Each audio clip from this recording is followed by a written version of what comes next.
We have travelled here to Tipperary today to meet Cillian Dunne. He's going to clear up any misconceptions we may have about spina bifida, and also we're going to get an insight into Cillian Dunne's life and what he's all about. Here's what we found. Hi, I'm Cillian Dunne. I'm a 19-year-old wheelchair racer from Tip.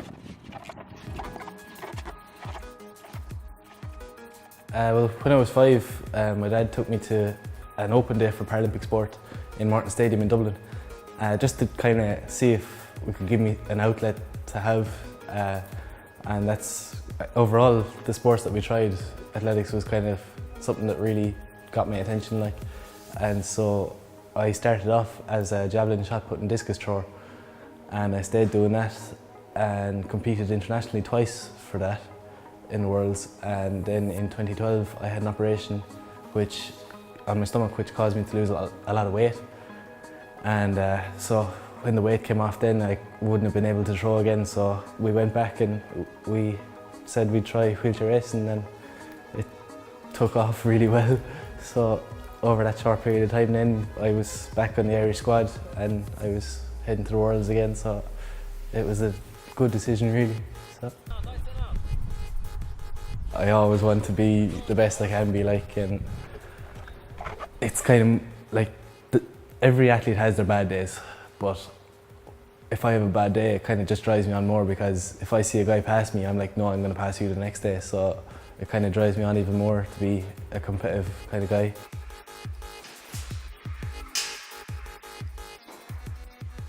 I just love what I do anyway, like, so it's just a savage feeling to be out in the chair and you feel really free when you're in it, like you have no care in the world. Drop down. I don't see myself as disabled, because physically obviously I am, but mentally I'm just like any other mental teenage guy. Like, I'm into my cars, into me everything, like I still go out nights out with my friends when I can, and I still enjoy myself like a normal guy would. People with disabilities in general, a lot of people are uneducated in the way that we're kind of classed with people with mental disabilities as well. Like, I often get asked, oh, are you doing the Special Olympics? And I kind of have to nicely put it like, the Special Olympics is for people with mental disabilities, not physical disabilities. And for physical disabilities, there's the Paralympics, and that's what I would compete in. So as for that kind of thing, it would be a common mistake for people, but it's only because people really haven't heard much of it, like, so we're kind of trying to bring up the education about it, so. Go again. Right. 3, 2, 1, lift, and go. Let's push. That's it. Perfect. All yours. Some more. Hi, my name is David Cohen. I'm a personal trainer here at Feel Good Fitness. So Cillian's usual routine during the week is Monday he does his chest and back workout. Tuesday we do a roller session. Wednesday then what we usually do is a shoulder session, an arm session. Thursday then we back into rollers again. Friday and Saturday is Cillian's own, so he either goes into his wheelchair basketball or he tries to get out on track one of those days as well. So he usually trains 6 to 7 times a week.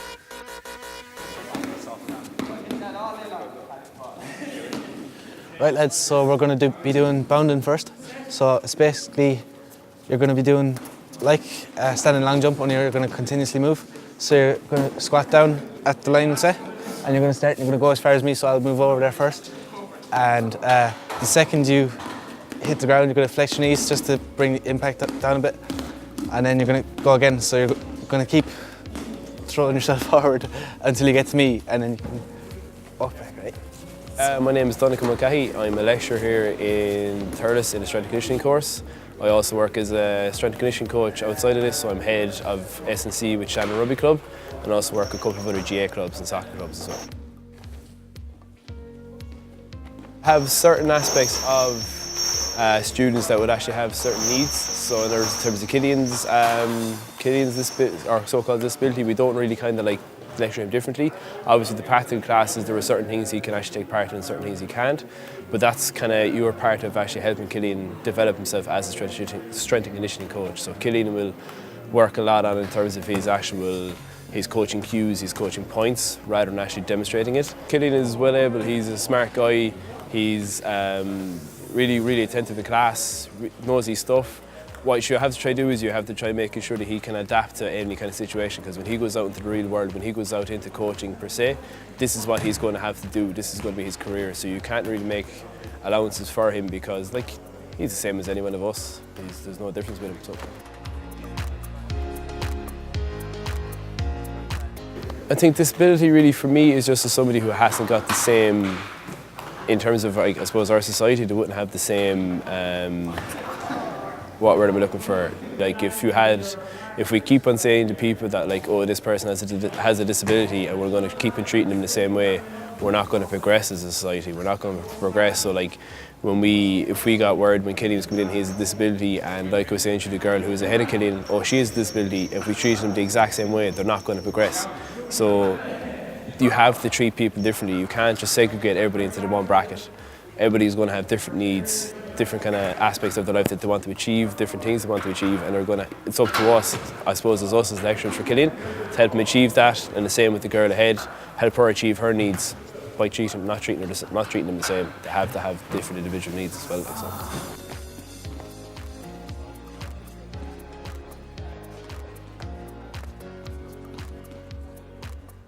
Disability it could be anything, like as simple as not being able to read words properly. It's everything and anything that you can classify as someone can't do. Well, I'd say it's probably defined as either mental or physical more than anything. Like, some people, I think, just judge it as if something's wrong with you, or you're disabled, like straight away. But not everyone's disabled. I think it's just all different ways. It's how you see it yourself, kind of. We see someone as having a disability. It's just obviously, you know, they're a little bit different to everyone else. Like, you know, like in fairness, like we all have our own troubles. Like, so I really I treat someone the same as I treat anyone else. Like, obviously, you know, if they had a bit of a speech problem or whatever, like, you know, you might talk slowly to them or whatever, like, you know. But I wouldn't, you know, I'd act the same to Cillian as I would to anyone else, like, you know, because he's the same person, like, and he's a human being, like, so I wouldn't really kind of treat him any different or act any different around him anyway as well. So. I've got a like page on Facebook, Cillian Dunne T54 wheelchair racer, and so before every competition I post up little blogs before just to tell you where I am, and even on the day, like after a race, now and again I post up bits and then the results then after the race, so everything to do with me is up on that page, so definitely give it a follow if you could. And what's next for Cillian Dunne? The Irish records for the 100, 200 and 400 are my next goals, and the last person to hold that was actually my coach, so it'd be big to get them then. So.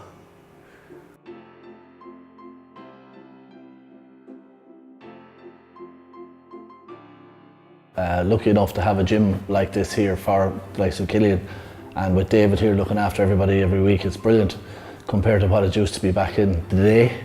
I won't say when.